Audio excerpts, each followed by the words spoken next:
নমস্কাৰ বন্ধুসকল হয়তো আপোনালোক বহুজনে এই দুটা কথা সৰুৰে পৰা অৰ্থাৎ স্কুল পঢ়া দিনৰে পৰা ভুলকৈ বুজি আহিছে।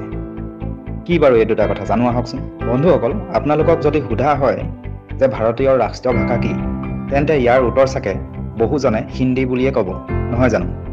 কিন্তু ভাৰতৰ প্ৰকৃততে ৰাষ্ট্ৰীয় ভাষা আছেনে?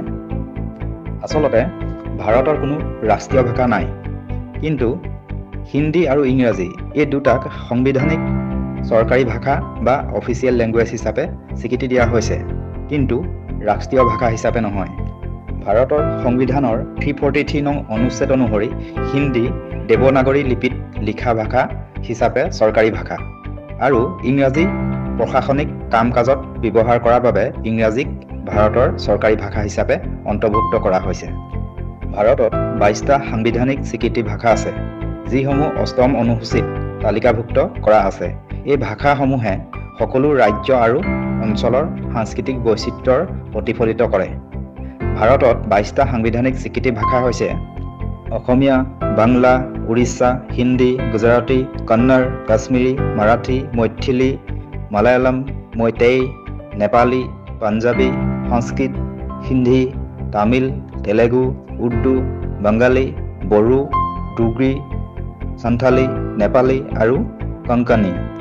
বন্ধুসকল, দ্বিতীয়টো হৈছে আপোনালোকক যদি সোধা হয় ভাৰতীয় বা ভাৰতৰ ৰাষ্ট্ৰীয় খেল কি, তেন্তে ইয়াৰ উত্তৰ সম্ভৱ বহুজনে হকী খেল বুলিয়ে ক'ব, নহয় জানো? কিন্তু প্ৰকৃততে ভাৰতৰ ৰাষ্ট্ৰীয় খেল আছেনে? আচলতে প্ৰকৃততে ভাৰতৰ কোনো আনুষ্ঠানিক ৰাষ্ট্ৰীয় খেল নাই।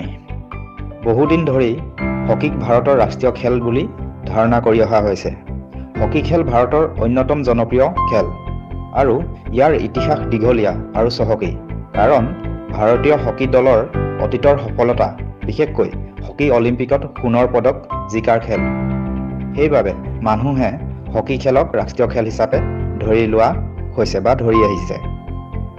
কিন্তু ভাৰত চৰকাৰে স্পষ্টকৈ কৈছে যে ভাৰতত হকী বা অন্য কোনো খেলক ৰাষ্ট্ৰীয় খেল হিচাপে স্বীকৃতি দিয়া হোৱা নাই। বন্ধুসকল, তথ্যকেইটা জানি কেনে পালে আৰু আপোনাৰ মতামত কমেণ্ট বক্সত জনাব। আৰু প্ৰতিদিনে নতুন নতুন তথ্য জানি যাবলৈ আমাৰ ফেচবুক পেজটো ফ'ল' কৰিব আৰু ইউটিউব চেনেলটো ছাবস্ক্ৰাইব কৰি দিব। ধন্যবাদ। পুনৰ লগ পাম অন্য এটা তথ্যৰ ভিডিঅ'ত।